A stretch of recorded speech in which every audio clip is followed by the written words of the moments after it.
And Gail. Hello. And today we're going to talk a little bit about threat assessment and how you figure out what players to target, what cards need to be killed on site. Because a lot of people seem to, and it's a side effect of not running enough interaction in their decks, but we have to keep on harboring on that point for some reason. But a side effect of people not running enough interaction in their decks is that they tend to be super selective with what they remove. And while that's a good thing initially to be really, really selective about the cards you take down off a board, sometimes it leads people to hold on to their interaction for so nightmarishly long that it is too late. I actually had a game last night where a Cyclonic Rift was held for I want to say 8 turns, and every single turn that it could have been used to set me back, for instance, it just didn't, because the player wanted to just do more stuff. Oh, hi, Jassa. You were the one who held the Cyclonic Rift. Hi.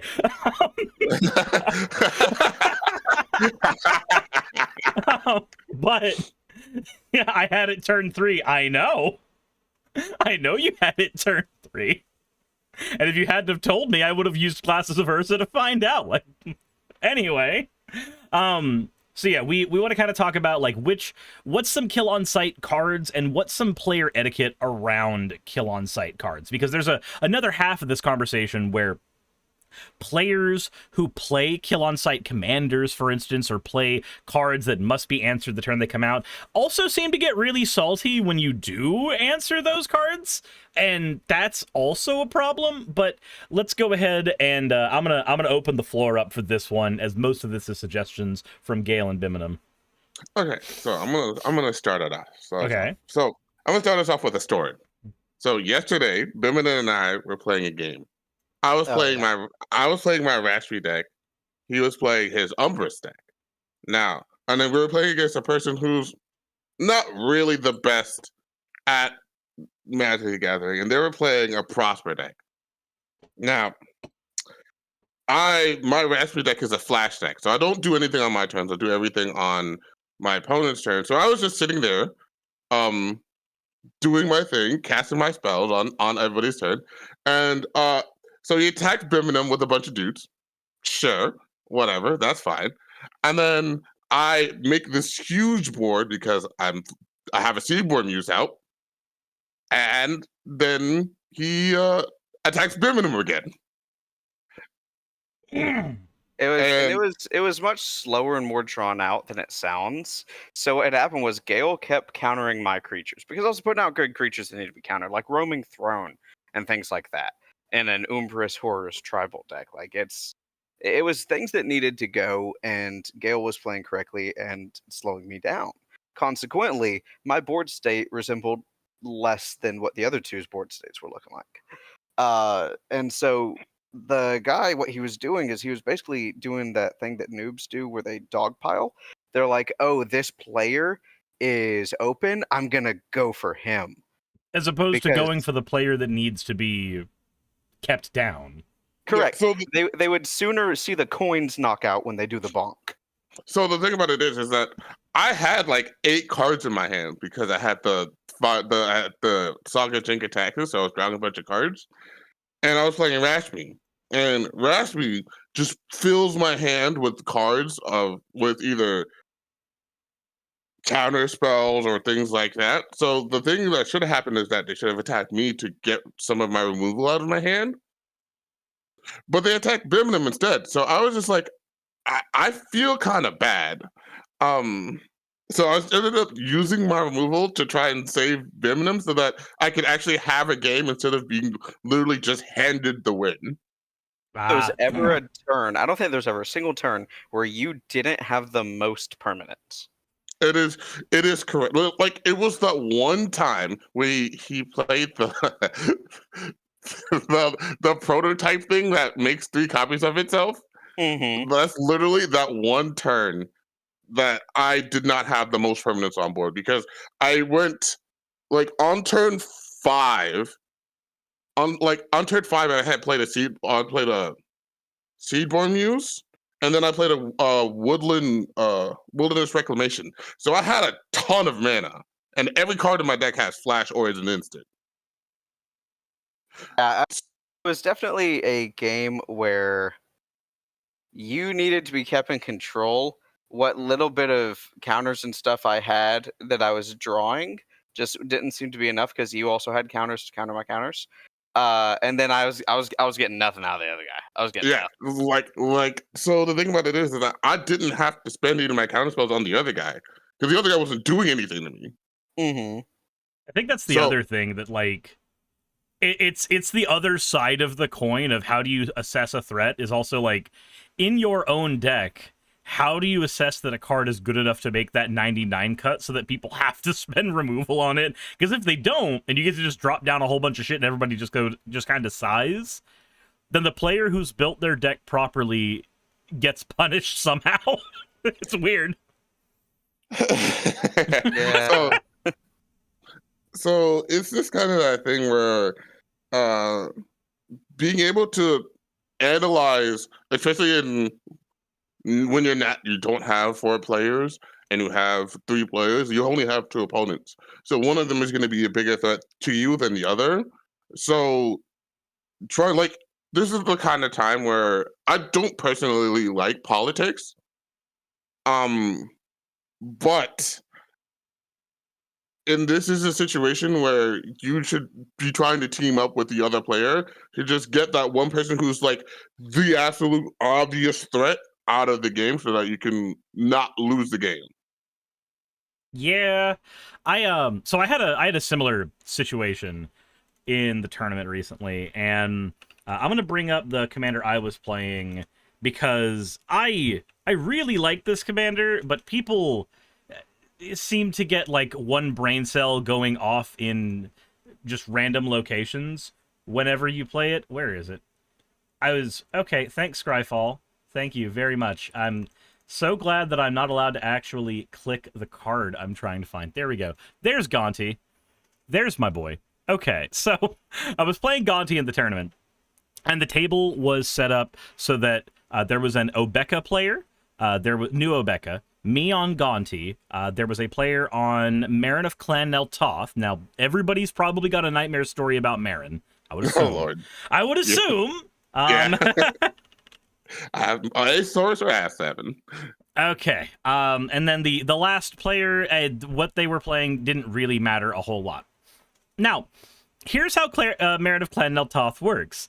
Every single time the deck does anything, because it's going to be built to do this, you get an experience counter. And at the beginning of your end step, revive a creature with an experience counter. So, the 2 creatures that this player had were the Fog Frog and Steve. So he was able to both say, hey, y'all don't get to punch me in the face ever. Well, once per turn cycle. And also, my commander will always have the command tax paid for in advance because I have this infinite investment in my graveyard. And I got out Gonti, finally. And I had, I think, 2 unblockable creatures on the board, because when you build Gonti, you build it with like a bunch of 1 and 2 mana unblockables so that Gonti can trigger off. I get Gonti off. Marin is there with the perfect board state set up, and the way you beat the Marin player, until recently, because apparently we just now got the ability to remove experience counters from people in Modern Horizons 3. So prior to that card being announced, the way that you beat the Marin player is as they enter their end step, before her trigger, you instant speed remove the Marin and force them to either recast the Marin by taking their post-combat main phase for it exclusively, or they've casted a few spells earlier in the turn and Marin is no longer castable, so she loses the time to get her trigger. Mm-hmm. And that is the correct way to deal with the Marin player, is to look at the 99 cards the deck is using and ignore them, because Marin is a monolith commander, and once Marin is dealt with, the deck stops working. Gonti decks are kind of the same thing. Gonti's a bit of a monolith commander. If he's on the board, he's doing his thing. If he's not on the board, he's not doing his thing. But y'all have played enough games with me to know that I don't tend to build decks in ways that they can't function without the commander. So, the Obeka player pongifies Gonti the minute it touches the board. While the Marin player has a perfect board setup and not I think only once during the entire game did the Marin get removed, and by the time the Marin was removed the one time, it didn't matter because the Steve had triggered so many times that Marin was able to get her ability off, or Marin was able to be played. And I just sat there going, okay, so let me ask a question. Why would you hit Gonti instead of Marin? Oh, because Gonti can potentially get cards that I might be able to cast from everybody's decks. Well, let's take a look at the decks at the table. The guy to my right, I never hit because I didn't see his deck doing anything useful. Hitting the Obeka player doesn't do anything for me because I'm not an upkeeps deck, so the cards in that deck don't synergize with me a ton. Like Thopter Spy Network would have been cool to take, but not a lot of cards in that deck help Gonti, and not a lot of cards in the Marin deck help Gonti either. I don't gain a lot of benefit from any of the 3 decks I can take cards from. Not greatly, because they're all outside of what a combat's deck wants to do, which is not usually what happens in a Gonti game. So I'm sitting there going like, I can't take anything from people that's super important, and the Marin player is set up. So I think that comes down to a more of a perception. Like, this is a thing that I see a lot of times. Actually, more often than not, is if you play a deck that takes cards from people, whether it steals them from wherever it steals them from, people will say will act like you are shooting their firstborn child. And see, that's another thing that confuses me because like with mill decks, people feel the same way about mill, right? Mm-hmm. Yes. And I've never understood it because when so granted, I came into Magic from Yu-Gi-Oh! And the common perception in Yu-Gi-Oh! Was that mill was weak. And the reason was, aside from the fact that the graveyard is more of a second hand in Yu-Gi-Oh! Than it's ever been in Magic, the other perception is that, well, there really is no difference between my opponent milling my cards away and me simply not drawing them. Like, the idea is identical. And maybe that's just a perception difference between Yu-Gi-Oh! And Magic players, because mill is much more prevalent in Magic than it is in Yu-Gi-Oh! But in Magic, people seem to have this weird feeling that, like, when I've milled something, I've actually taken something away. If I've milled a card away from you, and it was 4 cards from the top of your library, you weren't going to see that card. I don't know if you understand that. That card wasn't going in your hand anyways. So... Yeah, so I do not understand why people have such a visceral hatred of mill and or thief decks. I think that they're perfectly fine. They're just a way to play the game. But for some reason people put like, hey, you're gonna take my cards and therefore you are, no matter what you do, you will be the biggest threat. Yeah. It's a very weird bit of player psychology. I don't understand it, but that's how it is, and that is an issue that I've run into. I don't usually play in the tournaments, so I just kind of sit around and I assist with rulers and whatnot, and I've heard lots of players be like, if you're playing a deck, don't touch my cards. And like, I'm sorry, that's what my deck does.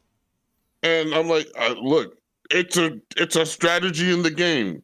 If you don't like the strategy, don't play the game. Yeah, like but you shouldn't dictate what I get to do. Like, you can rule 0 certain strategies away if you're uncomfortable with them, but if we're in the Commander tournament, the rule 0 conversation is a very, very light conversation.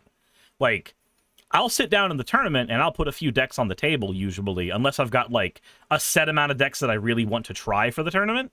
I'll put a couple decks on the table and say, hey, what decks do y'all want to fight? Which ones would you rather not see? And that's about as far into a Rule 0 conversation as I'll go during the tournament. Because, like, I'm going to pick 3 things I know we're going to be able to win. You just get to pick the flavor.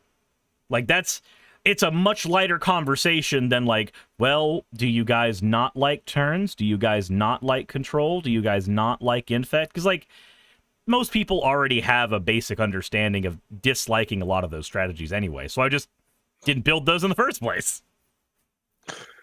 Yeah. I think I'm going to use Gonti as my specific example. Okay. Gonti shouldn't be a problem. He shouldn't be a hate bear. What ends up happening in reality is that, and this is going to sound really weird because in the people that you were saying hate getting their stuff stolen end up being hypocrites. So people that either don't know decks that well, people that don't know how to play that well, or people that aren't running enough interaction. Let's say they start with a Pongify in their opening hand or a Beast Within, something like that. They get off on killing things in the first couple turns. It doesn't matter what they're killing. They're just killing. They'll just bolt the bird. They will bolt the bird. They don't care. They'll pog that bird. And then, because they don't run enough interaction, now they can't remove anything else. And there's a threat on the board, and they're just trying to figure out what to do. Also, I saw that somebody in the chat just said Cirrus always has too much removal in his hand. Yeah. That's the correct amount of removal then. But Gonti specifically, you will hear so many people complain because they don't want their stuff stolen. But then when it comes time, let's say he is in green, so let's say turn 4, he's coming out. Yeah. Those bad players who don't run enough interaction and who get in their Wheaties about the whole, Gonti stealing their stuff thing, are now looking at the other players saying, kill it, kill it, kill it. Because they're trying to bargain with everybody else at the table. Like, surely somebody else has the swords to plowshare for this. Like, good sir, you had that Pongify in your hand 2 turns ago when you used it on a Steve. You saw that I used Rampant Growth. You saw that I got the mana from the Rampant Growth. You knew he was coming down a turn early, and you still decided not to use the removal on him. And you decided to use it on something else. And then uniquely, because of the way Gonti himself works, he just needs to get to your face. Maybe he has an unblockable creature out, maybe he doesn't. But guess who definitely would be an apt target for him to hit? The guy who got his thing ponged 2 turns ago. Like, dude, I've seen so many times where I think this actually happened in one of the games that we were playing Birmingham. We were playing against the Lord of Nazgul player, and they were just sitting there. They were like, "Hey," like somebody would play something, "Hey, kill it," until they ran out of removal, and then we would just play things, and then it was like, "Well, I have nothing anymore," and it's like, "Yeah, because you spent everything." It all. We've seen We've seen a few Lord of the Nazgul players do that, and that's actually a good point to segue into, because my kill on sight commander is Lord of the Nazgul. I mean, for Christ's sakes, anytime you do an instant or a sorcery, you get a token, and then if you've done a token and if you've done one of those, and then you got enough tokens, they're all 9/9s now. Like, Jesus Christ, and they have minutes. Yeah, like Lord of Nazgul, if you let it sit on the board for about 2 turns, that's really all you need, 2 turns, and they get their cantrips on, like that's it. The everything is finished. I will say specifically with the Lord of Nazgul player that you're mentioning, there is a habit that we need to work on with them, and that is stop playing spells on your turn when you're playing Lord of Nazgul. Well, so I know who you're talking about, but no, I've actually played with multiple people at the tournament. They all do this. They're like, okay, my instants and sorceries are now engines. They're getting more. They're reading his trigger more than they're reading the text box printed on the instant or the sorcery. So they're just throwing whatever at whoever just to start getting tokens out. Yeah, and then, like Gail said, all of a sudden they're out of interaction when it's later in the game and people got their lurking predators down or something, and they're like, "Well, I wish I had an answer to that. I didn't have a counter spell for that card." Like, well, no, just I used my Feed the Swarm on that Birds of Paradise. Yeah, like Lord of Naz. Wait, was that really one of the targets? No, it wasn't. It wasn't a bird. It was something else, but it was basically a rat piece. Like, if it was a Delighted Halfling, I could kind of understand it, because Nazgul decks tend to have a lot of counter spells. But like, so I was playing my Slimeskins Humanity deck, okay? Mm-hmm. And someone blew up my green Ozolith Shattered Spire. Cool, neat little piece, right? A little thing you keep in your pocket, but it's not like a whatever. like next turn, I put down a doubling season. And the guy goes, oh. Boy, howdy, why did you kill effectively a hardened scales? And that's what I told him. I literally told him, I was like, my guy. I was like, you picked a wrong target. Like, I don't even run Green Ozolith or Hardened Scales in my slime deck because in my mind it's no different than just having yet one more slime in the grave, so I'd rather just cast another slime. Yeah. So, like, when I think of those cards being on the board, I'm like, if I'm playing Modern, yeah, that card's got to go. But if I'm playing just a regular game of Commander, there's very few decks I can think about where I'm like, yeah, the Hardened Scales, that's the target. Because if they've got Hardened Scales, their deck probably has the Vorinclex, the Doubling Season, the Branching Evolution. Like, it's got all that shit on top of Green Ozolith. Oh, yeah. So, like, Green Ozolith should have been their hint at what my deck is. And this is your signpost. Yeah. This is your signpost that there are other things lurking in the 99. Also, I agree with you about the Hardened Scales, and it could just be another slime. The only reason I run specifically the Green Ozolith is because my commander is Toski. And so then I can sit there and put mana. Yeah, you can put a counter on Toski. Yeah, and then Toski can start to become a problem of his own right. So the thing about, I would say that like Hardened Scales and the Green Ozolith are the kind of things that you just kind of accidentally get rid of. Yeah, like if they go away in the middle of a farewell. Like it's cool. I'm not gonna be like, hey, I'm gonna naturalize the Hardened Scales. You will never, not in the history of my life, will you ever catch me saying those words outside of like Modern or outside of 60 card formats. Yeah, I like so. Here's the thing with like a Lord of Nazgul deck. Technically speaking, a Nazgul deck should have the liberty to blow up lots of cards throughout a game, as long as the player is not throwing them on superfluous targets. Because the Nazgul deck specifically gets to go, hey, I have my commander and like 30 cantrips and 30 removal spells, and that's my deck. Like it is one of the few decks that has the liberty to just run with that back-assward strategy. Running out of removal in Nazgul feels so weird. Yeah, tell me about it. Tell me about it.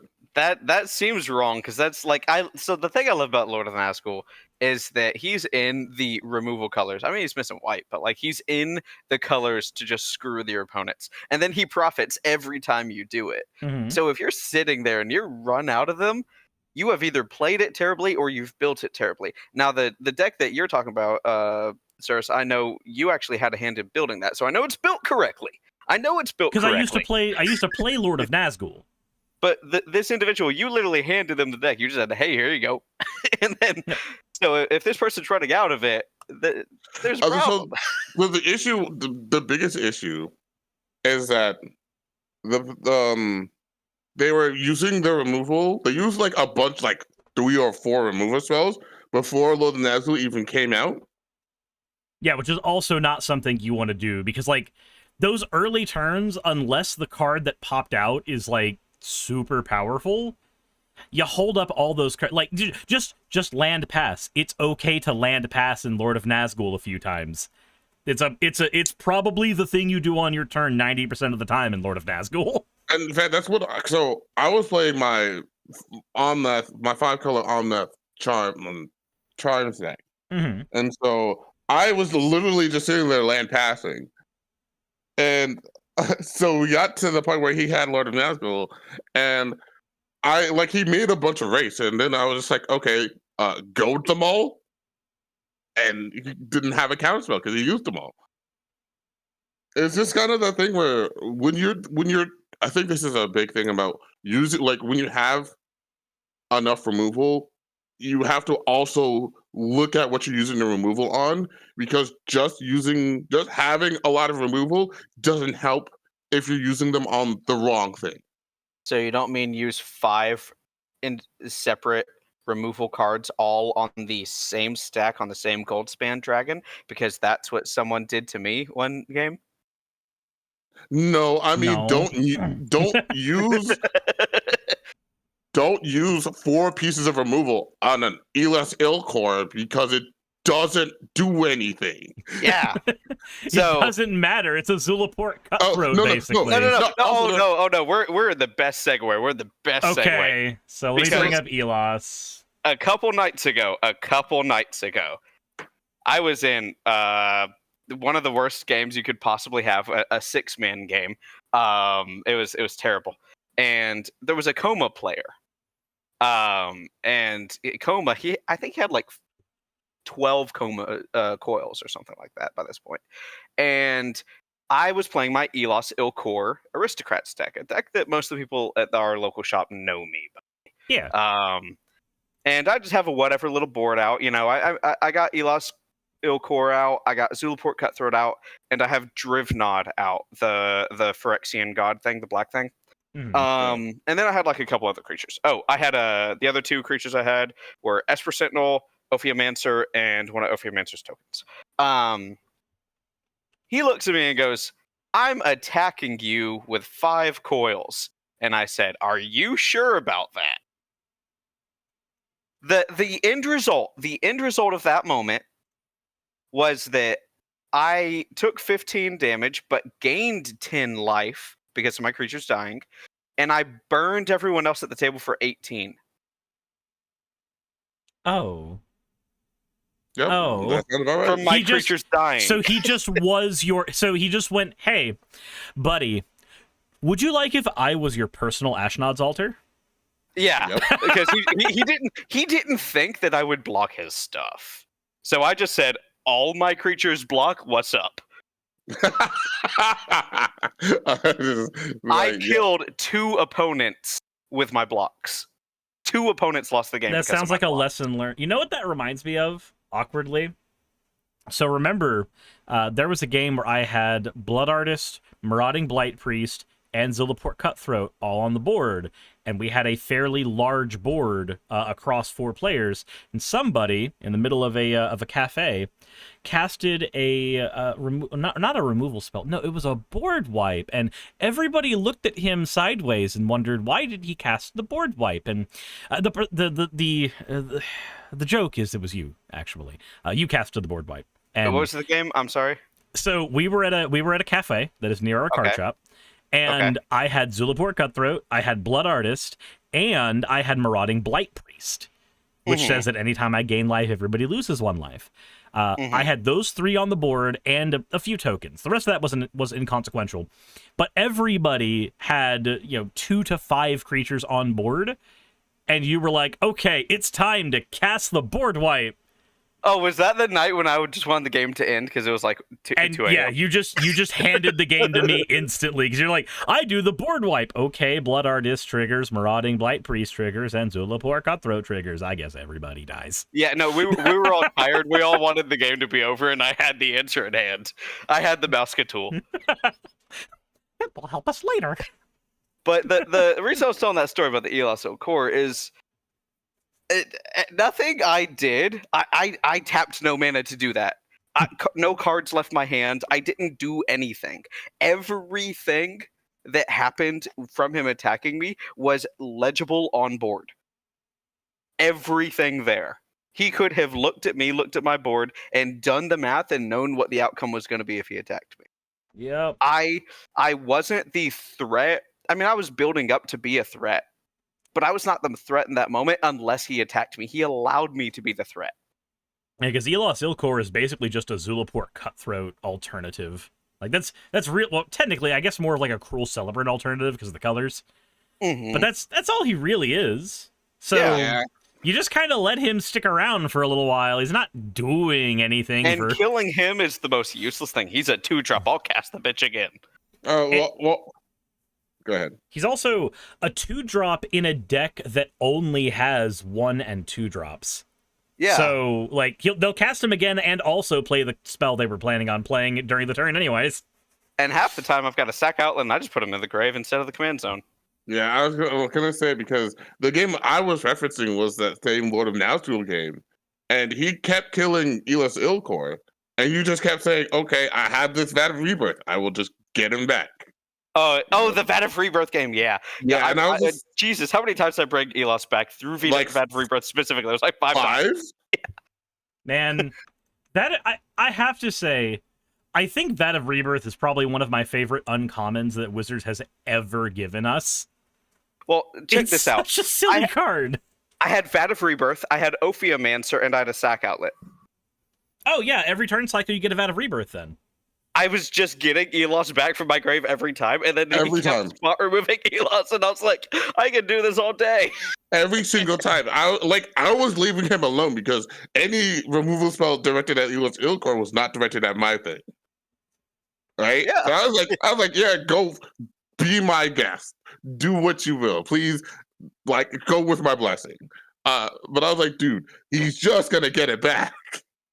Because like I don't think I put Elos in the command zone more than like twice that entire game. Oh, you put it like once at the beginning, and then at the very end because your Vat of Rebirth got blown up. Yeah, that's what I'm saying. I think it was twice, but every time between it was just like, oh look, he's in the grave. Oh look, he's back, guys. Jesus Christ. And this is why threat assessment is important. You can have a deck that is built correctly from top to bottom, but if you are not looking at the table and going, oh, right, he's got a Vat of Rebirth out, you're going to start spending removal on something that never truly mattered. You know what needed to die instead of the Elos Ilkor? Truthfully, the Ophiomancer. The Ophiomancer needed to go away, because the Ophiomancer was enabling the Vat of Rebirth, which was enabling the loop. I literally had the two pieces there, and he kept just killing the Elos instead of the loop pieces. Yeah, so... but also, I want to use this to segue into something. Just because a person has no board does not mean they're not a threat. Correct. Should I bring up your suggestion? I'm bringing up one of my suggestions. Emotic Celebrate a Bounty. So this is a commander that just by being on the board by itself, it can be the only card on the board. And then you have to deal with it, or else you run the possibility of losing the game immediately. So I was playing a game against a couple of people who play up at the store, and one of them was playing Emoti. And this, like, the Emoti was played. I killed the Emoti the first time. He played Emoti again. He has about 10 mana because he's playing Karuga Companion, so his Emoti pretty much only hits fan spells. And so the other guy was playing Rick Humans. Okay. So I'm playing Merfolk. I'm playing the blue-green Merfolk precon. So I have a bunch of Merfolk on the board. So this guy has a bunch of humans, and he goes, okay, I'm gonna attack you. And I'm like, me? Not the Modi player? He's like, no, you have the biggest board, so I'm gonna attack you. I was like, okay, I'll block, and like I ended up like he attacked me with like 60 damage, but they didn't have trample, so I just blocked everything because I'm playing Merfolk. Yeah. So I lost a lot of my like tokens and stuff, but I was like, I still have enough. And then immediately the Modi goes, okay, here's an Apex Devastator that cascades 5 times and cascades into extra turn spells, which also cascade because they cost 6 more, and then we lose the game immediately. Because the Emoti was out. And I was like, like all the person had on the board was an Emoti. That's literally the only thing. I was like, that's dude, the only thing that's they a need, threat. though. That's exactly what I said. I was like, dude, that's a threat. You know what's really scary? A face-down stack of 99 pieces of cardboard that you don't know what they are. You know what's really threatening? Just making that go brrr onto the table. Yeah. Mm-hmm. You know, there's a card I actually want to bring up who is always a threat in every deck, but especially in the one that I have built for that exact reason. And players should not allow this thing to exist for more than a microsecond. It's Pantlaza. I knew. Oh yeah. Mm-hmm. Look, it's the same idea. It's just it really hey, this thing is on the board. Kill it now while I don't have open mana, or I'm going to cast 5 blink spells when my turn comes around, and you will never be allowed to target him ever again. And I will proceed to get most of my deck out on the table in a vomitous fashion. The fact that his is an ETB and works off himself feels brokenly strong, because then you just blink him and then you just keep doing it. Yeah, he's a 5-drop. Well, see, the thing about it is like the worst part is that you just discover into a blink spell, and you're like, well, do it again. Exactly. Yeah. Like, it's Pantlaza in his own right feels like he can easily be broken. But Surge just uses him to ramp, so we don't have to ever worry about stirring the table. It's true. I'm sorry, but like, look, every time, like, I don't know what you're doing, but like, dude, we call it Ramp Plaza for a reason. The Pantlaza. But it's only you. There's It's only specifically you. There's only 10 ramp spells in the whole deck. I'm under on ramp compared to other green decks I've played, specifically because Pantlaza kept doing that. And he still keeps And doing it never matters. It's always the same. I think we're at like 10 or 12 games where he just ramped you. He didn't grab your win pieces, he just ramped you. And like, don't get me wrong, it's weird when I play games not with you, at other players of the tournament. He's a very, very reliable commander that gets his combos out on the board very, very quickly. And then somehow, when I sit at a game and you're at the other side of the table, somehow he's just like, hey, you know what this guy needs? Farseek.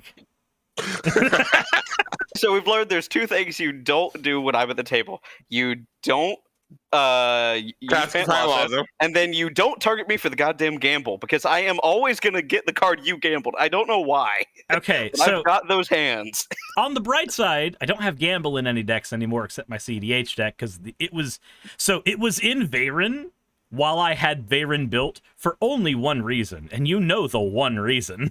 Mm-hmm. It was there so that the arms race could be finally concluded. The funny thing is, it's not just you. It's anytime anyone picks me for gamble. It's something about me and that card. I will get your card that you have gambled. I do it like 95% of the time. Look, Yeah. I use, so the only deck that I have gamble in is my Saheeli deck, and I use it literally as a red entomb. Because you just expect that's what's going to happen.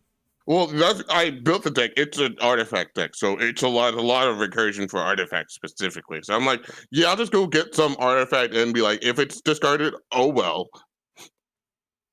You know, Pantlaza and Emoti, they have the same feeling about them, where they dig into the deck so quickly and so deep that you really need to prevent the player who has them from using them, because with all the times I've played Pantlaza, I haven't ever played Emoti. I've played at tables with Emoti, but I haven't played Emoti myself. Whenever I'm playing Pantlaza, if I open my hand with enough land and ramp and literally nothing else, that's it. That by my choice to keep the hand is a linear one. I have the land and ramp to play Pantlaza. I guess I'm playing Pantlaza. Because whatever he pulls out of the deck is going to be fine. So it's so Emoti is just Pantlaza, but like on steroids, because it is literally any spell you cast. So when you cascade into something that costs 6 or more, that also has cascade. So you end up just casting your whole deck, and you're just like, there, deal with it. Oh wait, you can't because I have 3 extra turns. Oh, sorry. Yeah, any commander that just says, hey, my deck itself is about to be a problem. Now, it doesn't even matter what's on the board. My deck is about to be a problem. Those commanders, I feel like those should be put in the category of threat that people put things that automatically exile your stuff, like Rayami First the Fallen or Turgrid. Any of those that say if something would, die or go to the grave, exile instead. People hate bear those. They should also be hate bearing anything that says, hi, I am the only card that matters. So, yeah. I actually want to use that to segue into my other suggestion of things, but this one is both a threat and a thing that people get salty about removing. The cool, not angel Kali of the Vast. So... God, why is she not an angel? She calls them. She's not. She is not one herself. So, Kali the Vast players have this thing, this thing, where they spend 4 mana on a 2/2 and then get surprised when it dies immediately. So I played against several Kalia players, and then they will just be like, "I will cast Kalia, and I will pass the turn," and I will be like, "I will kill Kalia." I hadn't even drawn my Master of Cruelties yet. And they're like, and then they'll be like, the first time, sure. And then they will play Kalia again with no protection, and I will kill Kalia again. And they will be like, why are you killing Kalia? She hasn't done anything. I'm like, do you think that I'm stupid? Like legendary Minion of the Mighty that snorted a giant line of blow before it stepped on the battlefield. Yeah, exactly. Like, because that's basically what Kalia the Vast is. So there's a couple eras of commander design that this actually makes me want to talk about for a second. And maybe that's a concept for a different video entirely. But to briefly touch on it, there was a time, about a 3 or 4 year span of time, where Wizards was creating commander precons where the 99 blue horse stick. It was literally some of the strangest decisions you can ever consider for putting in the 99 of a commander deck. But the commander in the front of the deck was this all-encompassing demon that if you put literally anything else in the 99 became just a haymaker and a half. This is where we got Kalia in precons. This is where we got Atraxa in precons, Brosh in precons. Like, the era of precons where the 99 did nothing and the commander was a house that would be spoke of in whispers and legend, basically. And I feel like we've largely moved away from that design for commander. Now we've got commanders that are less monolithic, more interesting, and then we've got 99s that are also very, very powerful. Yeah, this was the age of Edgar Markov and stuff like that as well. So, like, I'm happy that we've moved away from that commander design because it led to a lot of Kalia of the Vasts. Now I want us to move away from the Ward 2 and copies things commander design. Can we move away from that one next? Please. No, I like Ward 2. I'm okay with Ward 2. Don't ever. I want this message to go directly to Wizards. If you ever put Ward 3 or higher on the card again, I swear to God, nothing will happen. I will just be very angry. I mean, there is some good news on that one. Did you see Gavin's video on Ward? I did. I was very appreciative of that because I don't know. I've been playing a lot of CDH recently. I've played against Tivit. And Tivit having Ward 3 it makes no sense. My mind. It is so annoying to try and deal with Tivit because it's like, oh, well, I could cast a smooth spell, but I have to pay 4 mana for it. There's a I don't have 4 mana. There's a weird conversation that has to come out like that, or a couple things. One, Victor in the chat mentioned that copy this thing, it's not legendary anymore. So those are entirely Mark Rosewater problems. Because he's actually been very honest on Blog Talk about the fact that he hates the legendary rule, and likes designing not around the legendary rule, but away from the legendary rule in a way that he can circumvent it. He also loves copies. Like, if a new card comes out in a set that has copies, it's probably a Morrow thing. Like, Mark Rosewater probably had a hand in designing that. So the fact additional triggers also. Yeah, he likes well, yeah, because that's a copies thing as well. Not just copy tokens, but copies triggers. He has got, like, just like how Gavin Vere has gone on record to say, hey, we went overboard with Ward. We shouldn't have given Tivit Ward. Voha shouldn't have had Ward. Ward 3 was something we shouldn't have printed on cards at all. Ward 4 was a giant mistake. And he brought up Kappa Cannoneer as like, we're never doing that again. I think that the biggest culprit of Ward 4 is Tyrannix Rex. Tyrannix. So I want to agree with you, but he's such a little guy though. So here's the thing, right? Like, I can understand. I would be able to understand. He's such a little guy. No. Yes, look at him. No, he's so cool. We stop it. But so, like, everything about like this guy is wrong. Everything. So, first of all, he can't be countered. Sure, I'm okay with that. He has trample and haste. Sure, I'm okay with that. He has toxic 4. Sure, I'm okay with that. Then he has Ward 4. So that means for me as a control player The only answer that I have to not take 8 damage and 4 poison counters is a Void Rend. You know, there's one other answer, though, and this actually gets into the biggest problem with Ward. Conceding? No. No, it's that at a certain point, Ward is just hexproof. Yes. Like, at a certain point, it is functionally hexproof, outside of, like, you know, abrupt decay type stuff that can get around it. So, what is the answer to hexproof? Running more board wipes, because board wipes get around hexproof. What happens when everybody in the game of Magic the Gathering is forced to run more board wipes instead of targeted removal in their decks? Games get slower, games get less fun, the decisions made in games become less dynamic, and now suddenly the answer to a design space that everybody at Wizards seems very, very proud of is to make games less fun for all players. And so I agree with that. This is why I particularly do not like Tyrannix Rex. Because he has haste. So Jeff in the chat says, I would argue that Ward 4 is better than Hexproof because Shadow Spear and Arcane Lighthouse do not remove it. That is actually... That's very true. That's a very good point. Yeah, because so cards like Shadow Spear and the Lighthouse are ran more often than the non-counterable removal spells. And I say that knowing Abrupt Decay is a common card to run in like Golgari Commander decks, only because Abrupt Decay is not hitting the stuff that has Ward 4. It just can't.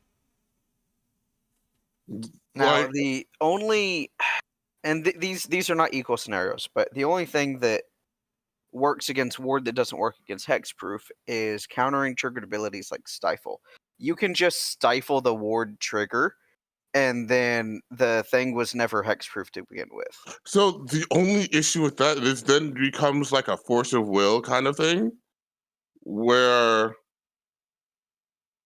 you're spending 2 cards in order to get one thing done, and now you're suddenly down on advantage.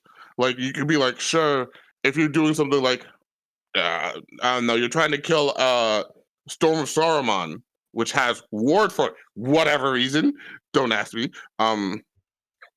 And you're like, okay, I'm going to kill it, Ward trigger, I'm going to green slime it. Green slime the Ward trigger because it's an enchantment. So, you counted the Ward trigger and you got a creature, but, like, it's not great. That's why I said they're not equal. It's not equal. Because what's Shadow Spear's equip cost? It's 2. Yeah, see, it's 2 mana, and you don't lose a cardboard from your hand. Like, it's like, hey guys, I'm gonna spend literally any 2 mana from anywhere. I think one of them came out from under a couch cushion. I'm gonna spend that and equip the Shadow Spear. Oh look, your hexproof doesn't matter anymore. Also, it costs 1 mana. Oh no, that's activated ability. Never mind. Yeah, that's an activated ability. You don't have to have it equipped.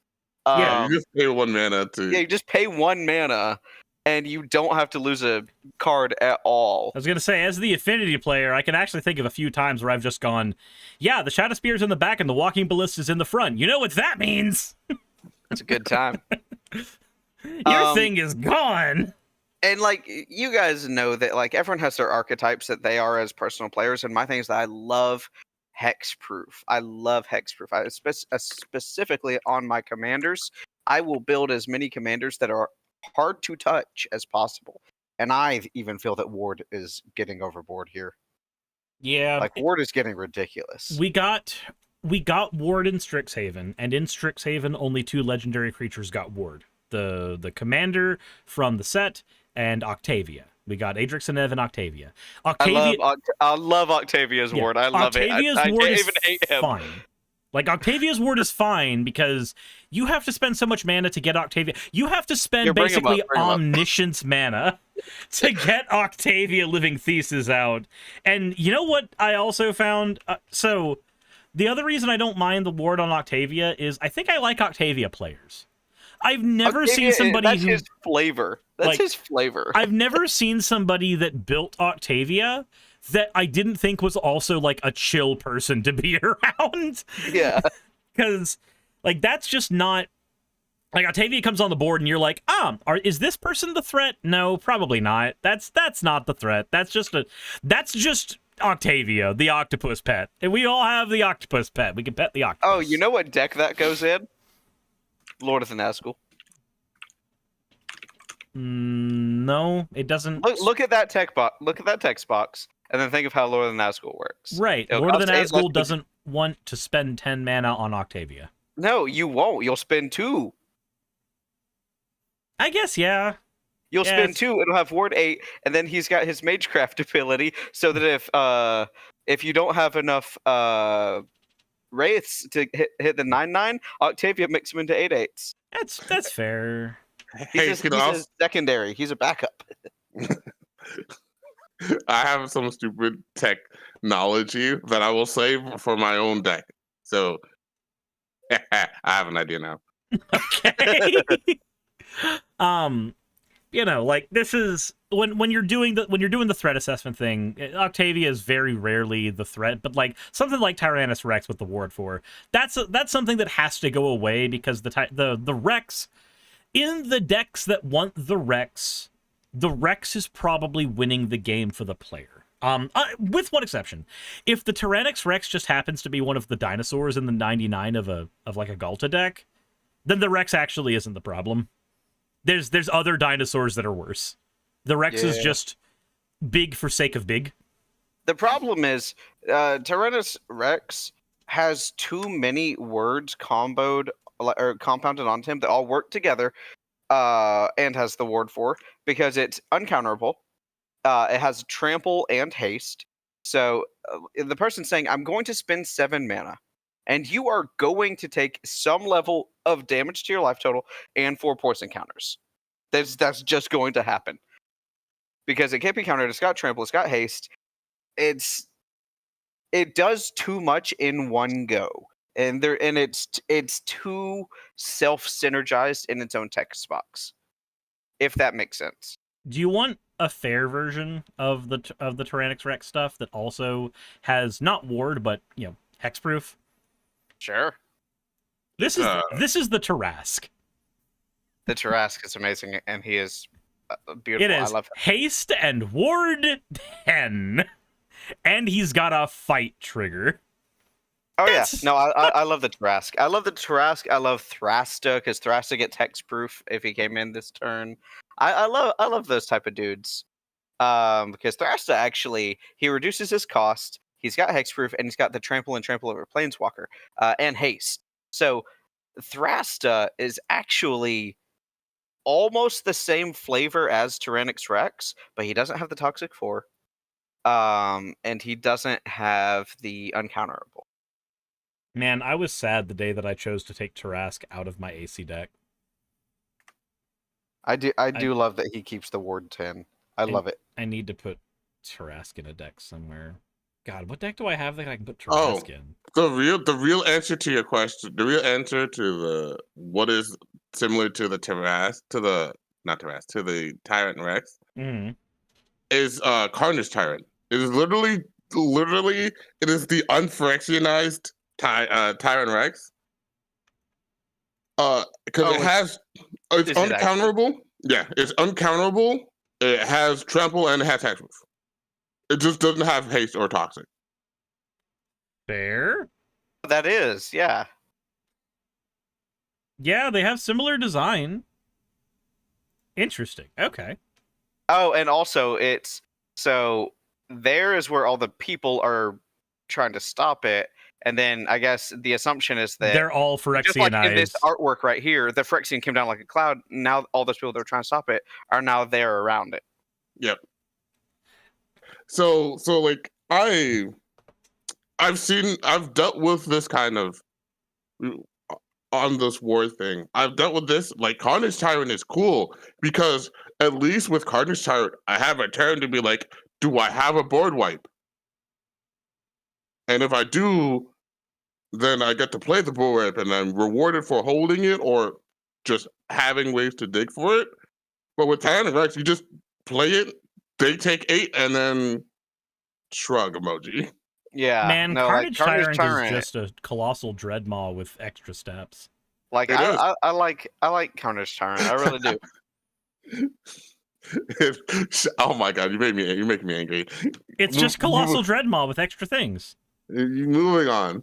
Can we talk about that they gave Colossal Dreadmaw a second Pokemon evolution? They did. It was great. I love it. Earthshaker Dreadmaw. I absolutely adore it. It's so great. And it's actually good in the decks that it goes in. There was a card Bimminum that you wanted to bring up during this, though, that I want to go ahead and move to real quick, just because we are at the top of the hour. We got only about half an hour left maximum, and this card, an entire video could be dedicated to all of the mismanagement with this card.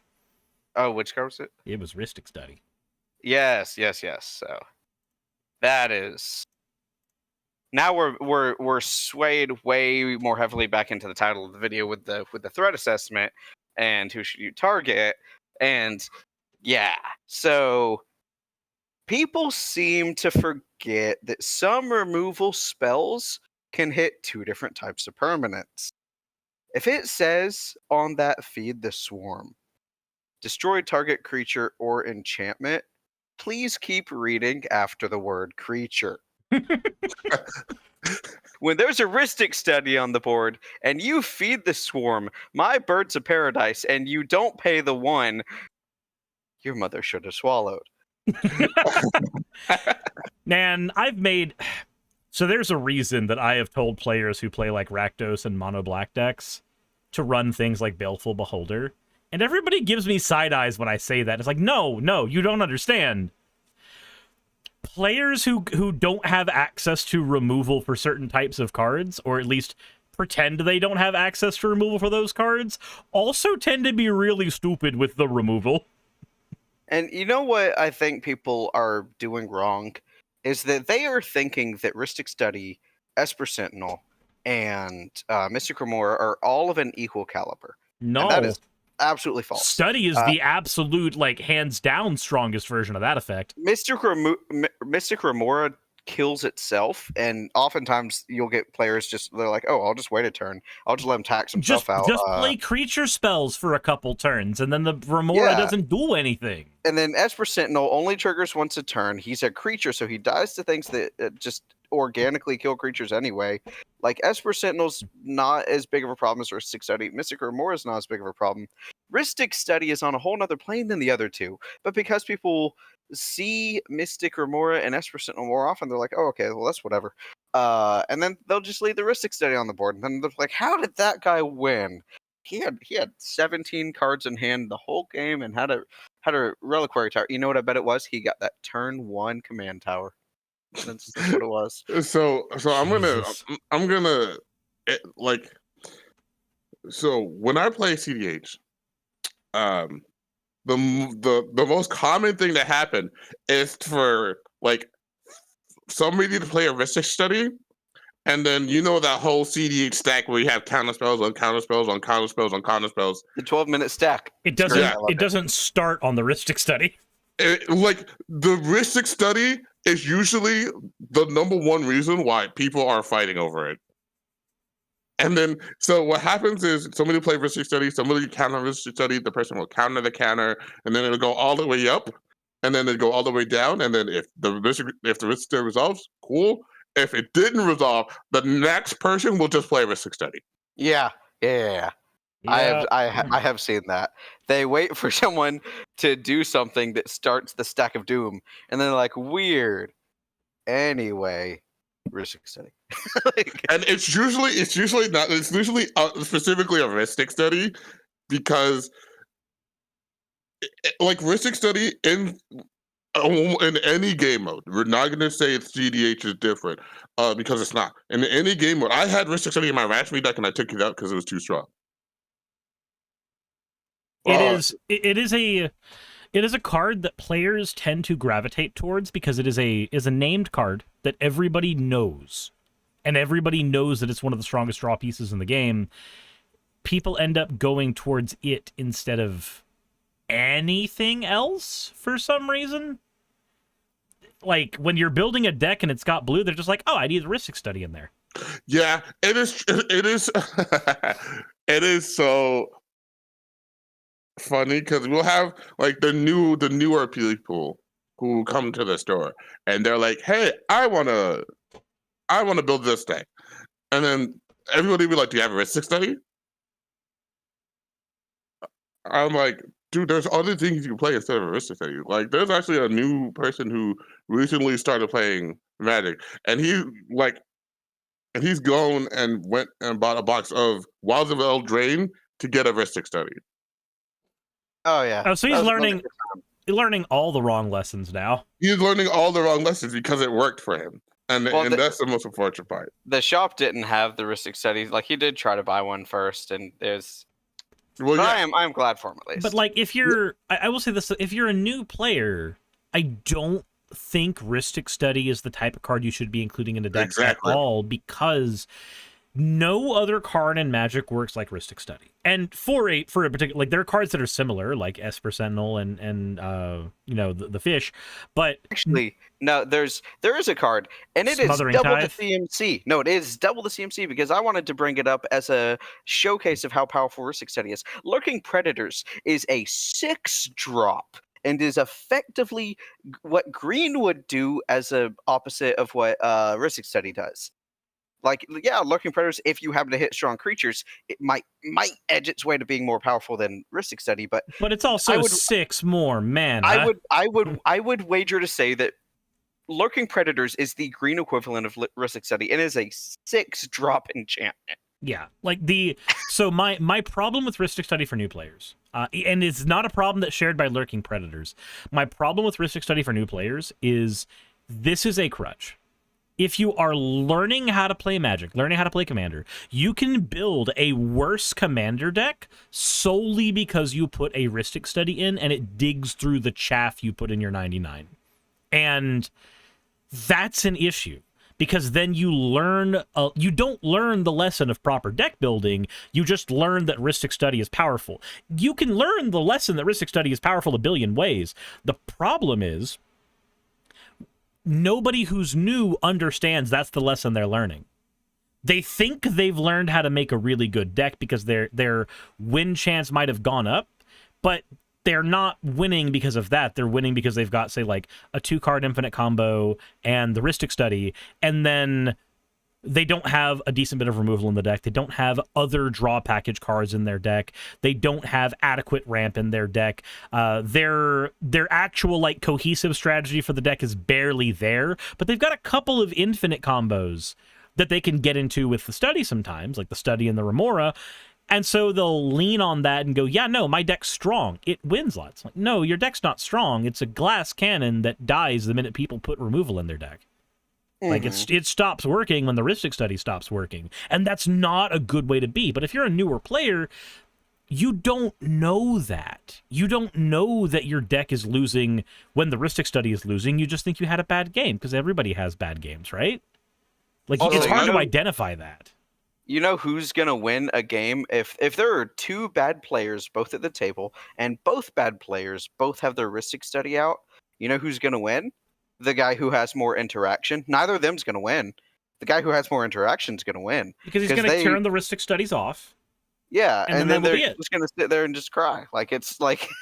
So the thing, I think the biggest thing that new players need to learn about Ristic Study is not the fact that it's a good card, or that it's the fact that there are other options. This is what I don't like about it, is that there are other options that you can play instead of Ristic Study that will, like, instead of paying $50 for a Ristic Study, you could pay, if you're in black, you could pay $1 for a Phyrexian Arena. So, you know what's funny? I actually have an entire budget list of, or not an entire budget list, but a list of budget draw cards, 15 in each monocolor combination, for this issue. So let's say that you're a new player and you've got the money to buy a Ristic Study. You could instead buy every card in the 75 of this list, and it would cost you half of what a Ristic Study is. And it's got stuff like Hostile Negotiations, Greed, Read the Bones, Nasty End, Bident of Thassa, Everflowing Well, Treasure Cruise, Reconnaissance Mission.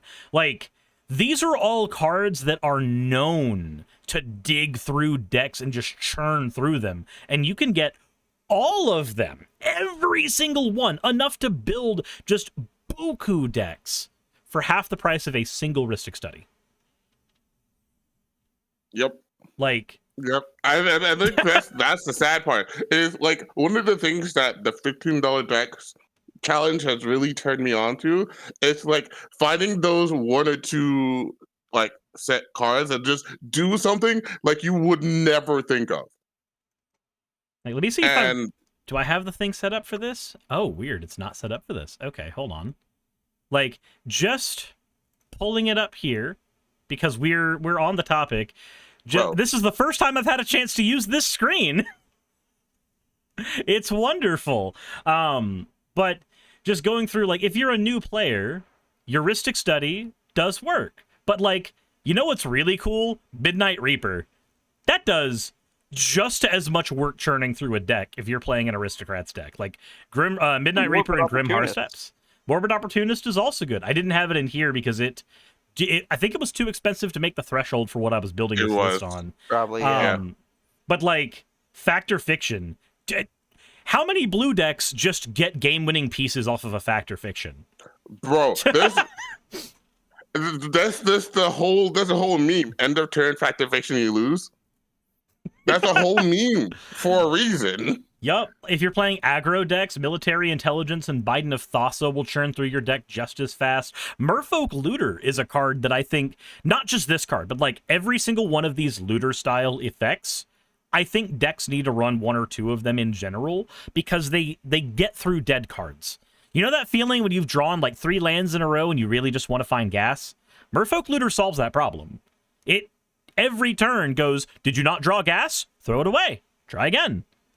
Like the Enchantress setup, Eidolon of Blossoms, Enchantress's Presence, like all of those are just great for drawing. If you're playing an Elves deck, stuff like Soul of the Harvest is good. Return of the Wild Speaker we were talking about earlier does a ton of work. The fact that red draw, like having a list where you can go, hey, Impulse Draw is a thing, and looting effects like Seize the Spoils are a thing.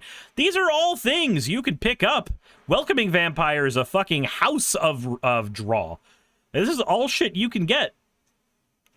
But if you buy the Rhystic Study, if that's your first purchase, you don't learn the lesson of the value of a ton of those cards. You just kind of sit back and go, yeah, no, my Rhystic Study's piling me through stuff. And it's really not, though. It's a house, and you've learned how to play a card, and there's 30,000 of those in this game.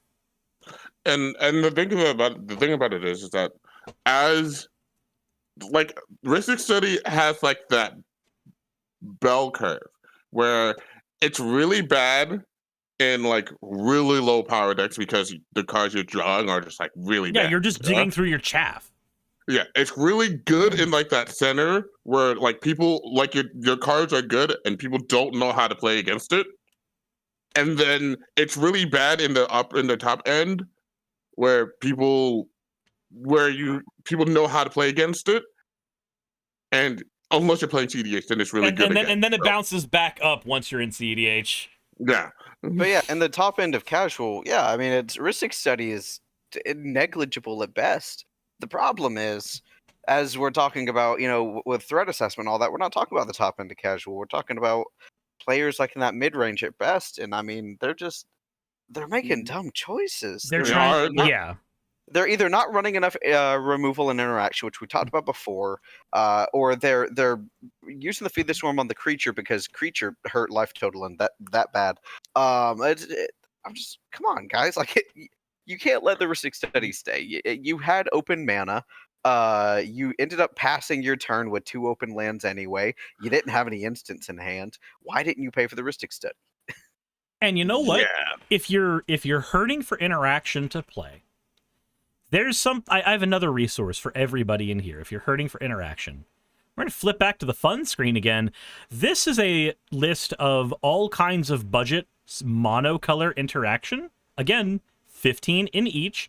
Cards that Biminem turned me onto are in here, like Wash Away, that just are fantastic fucking cards. I love Wash Away. Cards like Raven Form that give you access to modal removal that also says Exile, which is super important when dealing with certain commanders. Oh, Angelic Ascension, that card's nuts. Yup. Then we've got stuff like Terastodon, Kogla, like cards that do removal, but in different ways than what you're expecting. Another card that Bimidum turned me on, actually, too, is in here, Scattershot Archer. Yeah. Just like you attach a Basilisk Collar to that, and suddenly it's just a board wipe for flyers. And if you are looking for... I've got Mana Tithe in here because it's funny as fuck when you Mana Tithe something, I'm not gonna lie. But... aside from the fact that all of this is in here in monocolor, there's another master list that I have of 2-color interaction in here for every color combination in 2 colors. I'll make a 3-color one as well because there are people here who are charms enjoyers. Yeah. And probably want that. The charms are beautiful. I love them. So The 3-color charms are so good. Charms are like my favorite way to like teach people how having interaction is really good because most charms are interaction in some way, shape, or form. Yeah, they've got interaction on one side, draw on another, and then something quirky on the other. They're a low-costed instant that is very, very rarely, sometimes never, a dead card in hand. Soul Tie Charm, I will argue, is never a dead card in hand. Never. No, it's not. Well, it's great. Commands are also really good. Stuff like Prismari Command. Yeah, commands are also really good. Because they're also modal. Also, Jeff, the reason why Lapse of Certainty and Reprieve aren't in the white counterspell section is because it's not a master list. It is enough pieces for me to be comfortable making the video that I did on them. I'll do another removal video on other monocolored removals that'll have stuff like Lapse of Certainty and white counterspell on them once I've got enough ideas to fill up a video. As of right now, the 3-color interaction video is going to be the next one that I do.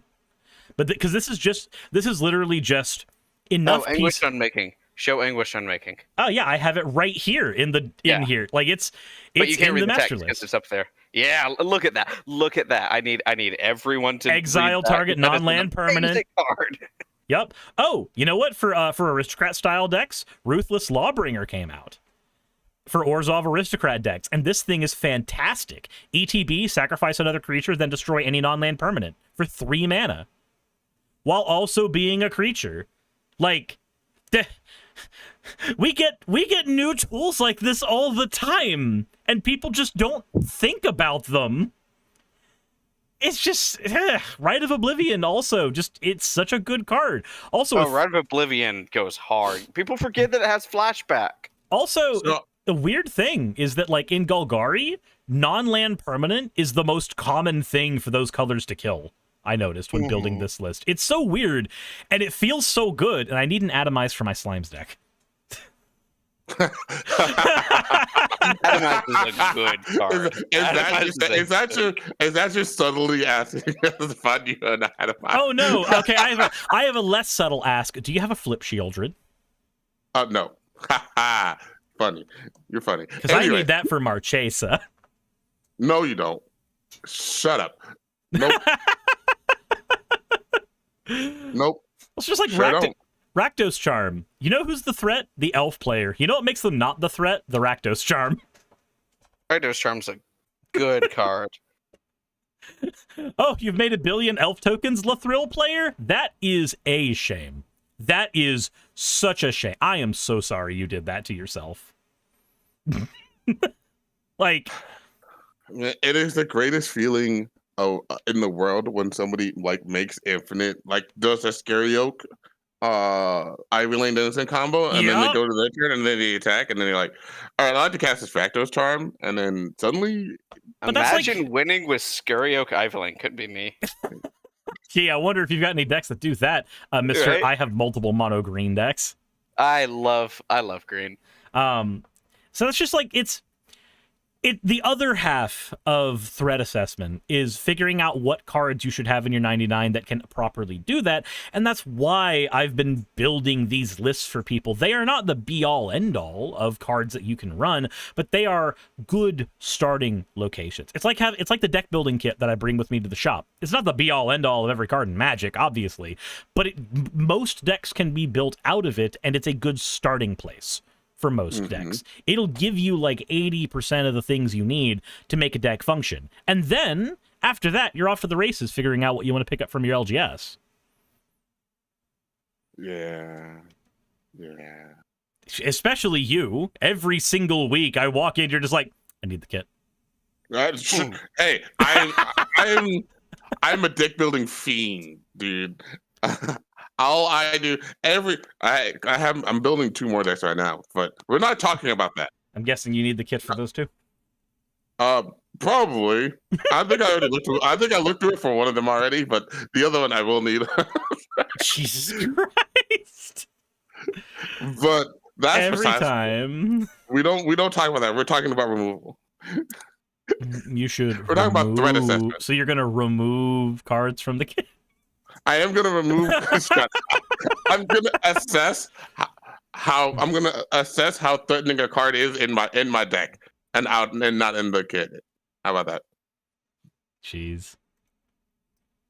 So you're saying that the deck building kit needs some attrition in its life? Yes. I think that the deck building kit needs to pay the 1, and I don't think it did. I'll draw a card from the deck building kit. Also, please, I beg of thee, every single person who plays Magic, when the person drops the Rhystic Study, if you can't remove the Rhystic Study like yesterday, just pay the 1. It's your cards are not as important as the nigh infinite draw that person's getting. I cannot count the amount of times where somebody's like plays a Rhystic Study and the next person is like, oh, I'm gonna play like 2 spells, and then they leave up 2 open mana. Then I guess the Rhystic Study was a divination to start. And then they're like, are you gonna pay the 1 each? No. And then they pass the turn. And then they don't do anything. And then they're like, oh, okay, I'm gonna untap. And I'm like, you had 2 mana. You didn't want to pay the 1 on each of them with the mana that you didn't end up using for anything anyway. It's usually because I noticed this weird thing. Newer players sometimes seem to have a bit of hubris. They're like, I've built this deck and I found this card and this card seems strong and has good synergy. I can't wait to drop this and puff my chest out. And so they think they're gonna have that like anime main character haha moment. And so they think that their piece of cardboard that they, bought for 11 cents and put into the deck and think it's going to be a showstopper is more important than paying the 1 with the Rhystic Study, and it never is. It just never is. I'm not hating on the 11-cent cards, but I'm saying you didn't homebrew some amazing new angle to play the game that no one has ever thought of. It's okay, cool. You put out a Colossal Dread mod. You should have just paid the 1. Even if you did homebrew, like I'll go ahead and grant that newer players that don't have as much of a entrenched perspective can actually come up with some of the most unique deck designs because they don't have that entrenched perspective. They find things and their brain latches onto them faster. This is one of the reasons why not starting with Rhystic Study is good, because then you're open to other ideas of draw. And then when you finally do get a Rhystic Study, it's now a piece of draw in your package as opposed to the thing your deck's relying on, because now you know about more cards that do more things.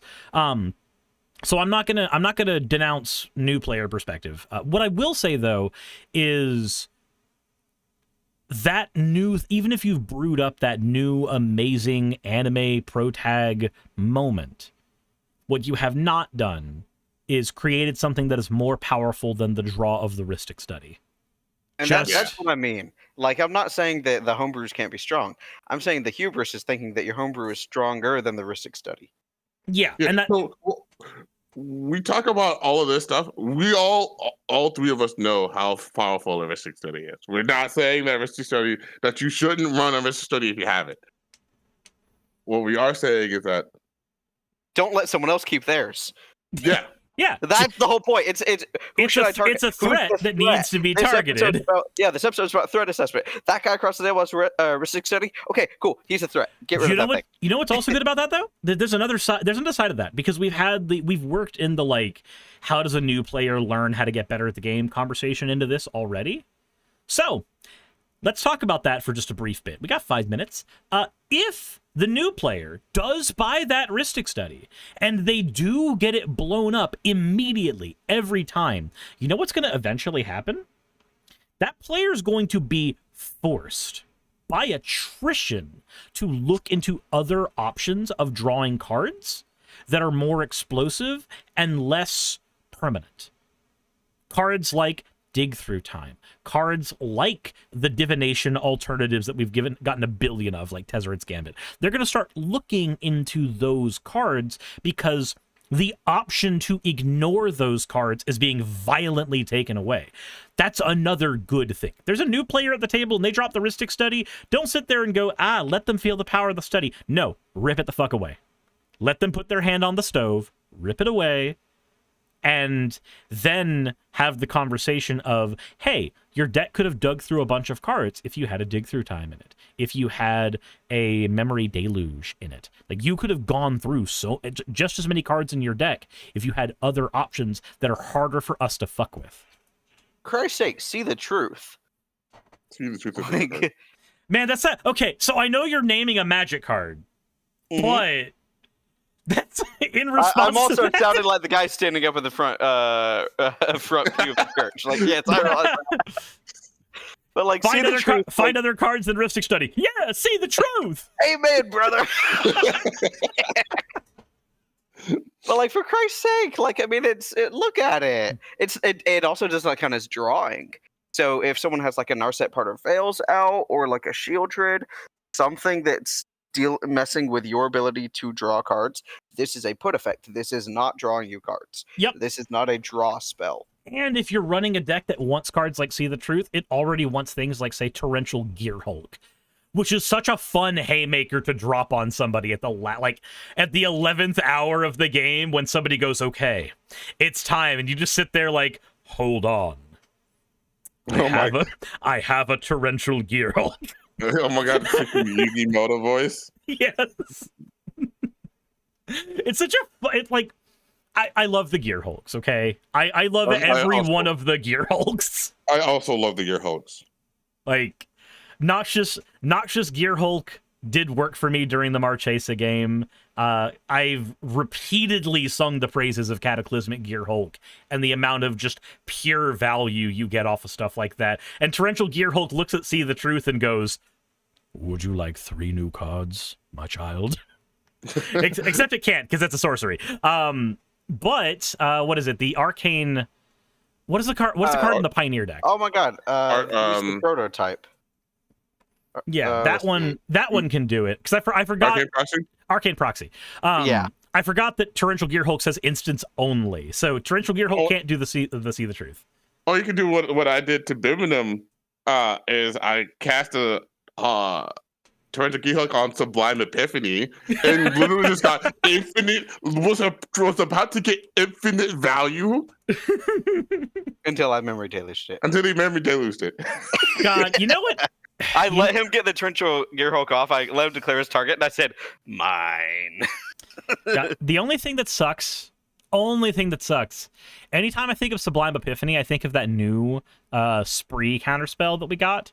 Mm-hmm. And my brain immediately looks at it and goes, oh, it's Sublime Epiphany again. But it's just short of Sublime Epiphany because you can't use a Torrential Gear Hulk on the card.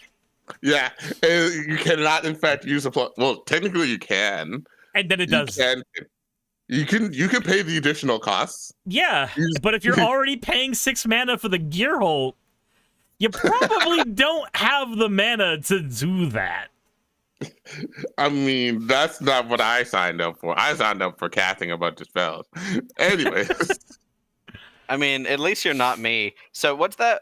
It's that mass reanimator spell that you foretell for a creature tribal. Oh, Haunting Voyage. Haunting Voyage, yeah. I used to run that in Angels.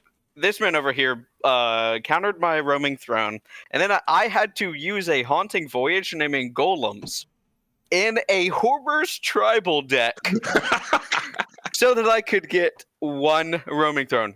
Hey, and then he countered it again. Do you know what he countered the Haunting Voyage? Do you know what would have helped you get more value out of that play, though? What? So you had to name Golems, right? Mm-hmm.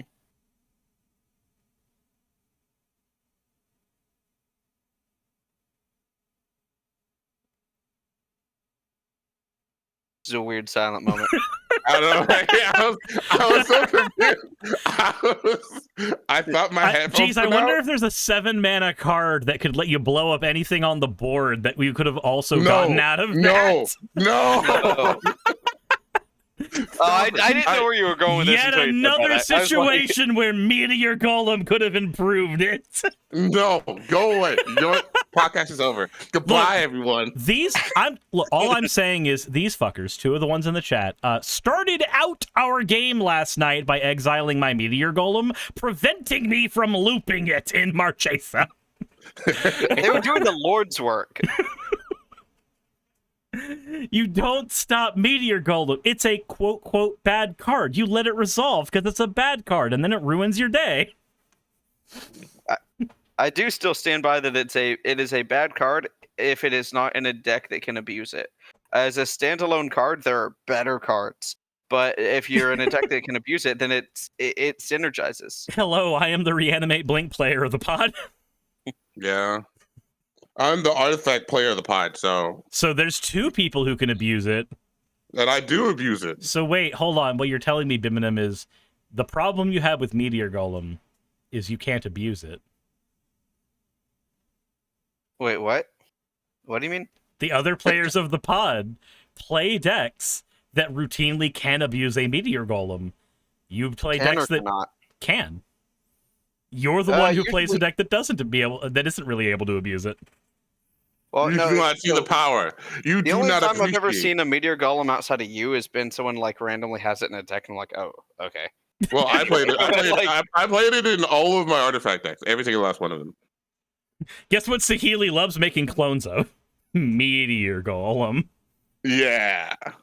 Unfortunately, that last game I didn't have Meteor Golem. I had the non-creature equivalent on Spinner Saw. That's good enough sometimes. It's good in Saheeli. Just does the same thing. Jeff says I would exile Meteor Golem every time on Cirrus just for the psychological damage it does to him. I would too. I appreciate that. Keep doing it. Good job.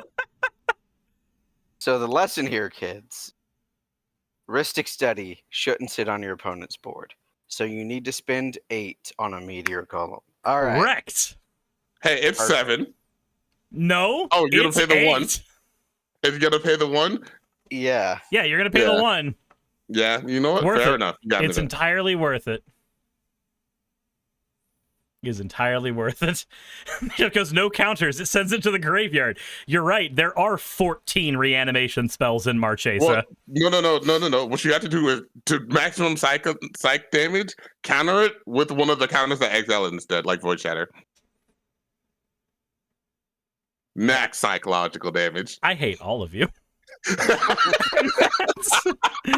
All right, so I know that threat assessment wise, I just kill you on principle. God. Absolutely. Come at me. I'll just use my Meteor Golem on to kill the next podcast. We're going to talk about metagaming, everybody. Oh boy, I can't wait. Anyways, thank you all for coming out today. I greatly appreciate it. We are going to probably go run and get tacos. Yeah. It do be that time. It do be taco time on Tuesday. A Taco Tuesday of all things. All right. Leave.